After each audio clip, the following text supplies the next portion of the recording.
Peter is shocked that so many killers remain on the loose. As a top Scotland Yard murder detective, and a founder member of SO10, the Met's most secretive undercover squad, Peter's clear-up rate was an impressive 100%. But the boss of Channel 4's hit Fugitive show is so concerned that 1 in 10 homicides remain unsolved that he is setting out to try and get results chasing up his own leads.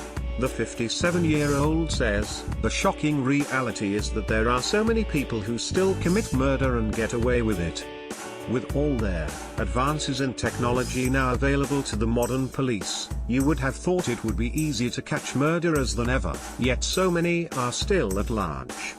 Peter has now written a book, On the Run, revealing some of the mysterious murders he has re-examined.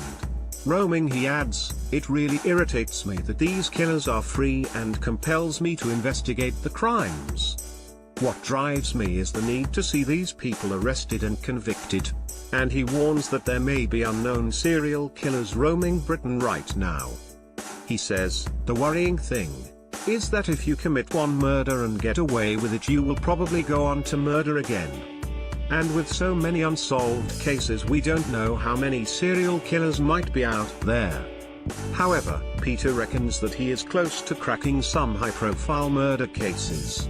These include the killing of factory worker Wayne Trotter, 30, who was doused with petrol and burned alive near his home in Boreham Wood, Herts, in 2002.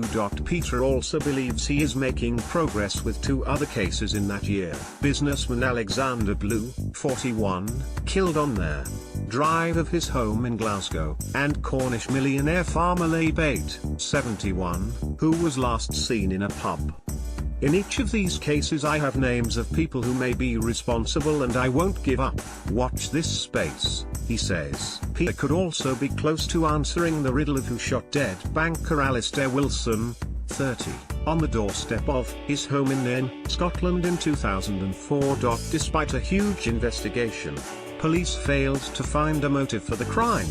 But the key could be a mystery envelope that the father of 2 was handed at the time, which later mysteriously disappeared. Peter explains, "For me the case is the most fascinating of the century, and soon I am going to be putting new, important information into the public eye.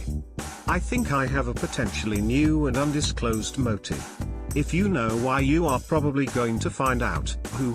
He suspects the case has parallels with the unexplained murder of TV presenter Jill Dando outside her home in Fulham, West London, in 1999. Peter adds, "When someone is gunned down on their own front step like that, it's a case that can and should be solved. We live in hope it will be.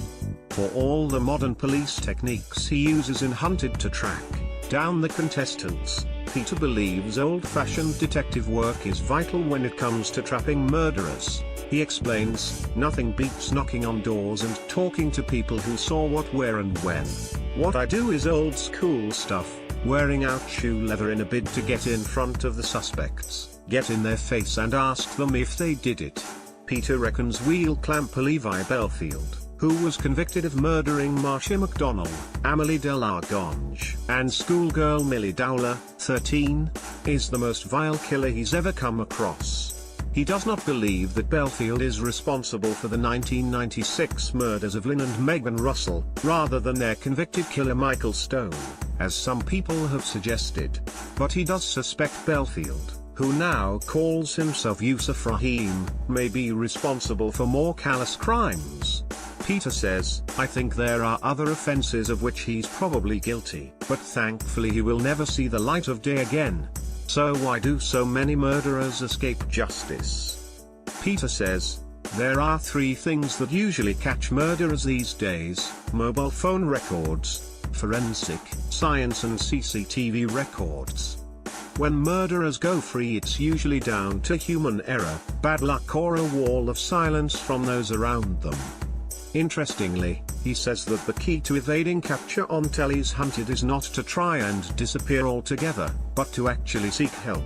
He explains, "When we conceived the show we thought it would spark a national debate about the surveillance society and how we are all being watched 24/7. We were wrong. It became about the characters and the question of what would you do?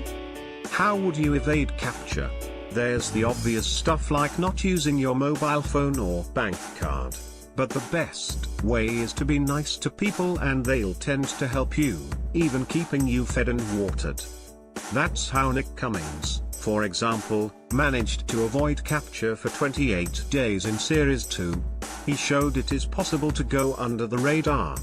Meanwhile, Peter is determined to continue his quest for those elusive, real-life killers. He says, "I don't want to be in a pub treading on the toes of someone who has committed murder and gone free and not know it. These people should not be among us. Everyone likes a whodunit, but I like following up stories that haven't an ending yet." On the Run, by Peter Bleksley, is published today by John Blake, priced £7.99. Hunted is screened on Channel 4 tonight at 9